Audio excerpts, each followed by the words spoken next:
ఆశ్చర్యపోనక్కర్లా. $20 trillion ఎకానమీకి వెళ్ళే అవకాశం ఉందన్నమాట. అది ఆ దిశగా ఆలోచన చేస్తున్నారు తప్పించి మరొక ఆలోచన లేదు వాళ్ళకి. ఇవన్నీ వీళ్ళ ఊహలు అంతకు మించి ఏం లేదనమాట. కానీ ప్రతిపక్షాలు కూడా దీని మీద ఆరోపణలు చేస్తున్నాయి సార్. ఒక రకంగా మహారాష్ట్రలో ఆయన చేసిన, సంజయ్ రావుత్ చేసిన, ఆర్ఎస్ఎస్ కానీ బీజేపీ కానీ వ్యవస్థల్ని సంస్థల్ని ప్రోత్సహిస్తే వ్యక్తి ఎదుగుదల విషయంలో కంట్రోల్లో పెడతాయి అనేది, బీజేపీ ఆ తరహా నిర్ణయం ఏమన్నా తీసుకునే అవకాశం ఉంటుందా? సంజయ్ రౌత్ అనేటటువంటి వాడు పెద్ద అజ్ఞాని. వాడు ఏం మాట్లాడతాడో అడిగే తెలియదు. వాడిని అసలు నాయకుడిగా లెక్కేసుకోవడమే శుద్ధదండగ ఒకటి.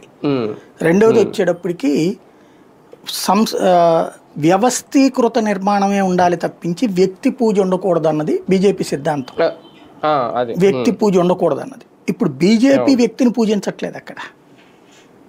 ప్రజలలో ఆ మెంటాలిటీ ఉంది మనకి, ప్రజలలో ఉంది తప్పించి బీజేపీ నరేంద్ర మోడీ దేవుడు, నరేంద్ర మోడీ అద్భుతమైన వ్యక్తి, మీరందరూ నరేంద్ర మోడీ ఆధ్వర్యంలో పనిచేయండి అని చెప్తుందా? బీజేపీ ప్రభుత్వమే చెప్తుంది అది. మన ఆలోచన తీరులో నరేంద్ర మోడీనే బీజేపీ అనుకుంటున్నాం. మొన్న ఎవరో మన రాధాకృష్ణ గారు రాసినట్టున్నారు, లేకపోతే ఎవరు మాట్లాడడం ఏదో జరిగింది.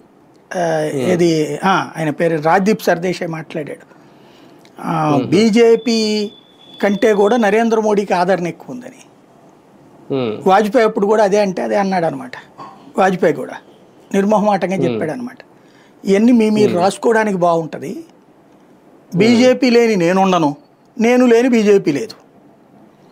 ఇప్పుడు ఏమైనా బీజేపీతో విభేదించి నరేంద్ర మోడీ ఏమైనా పార్టీ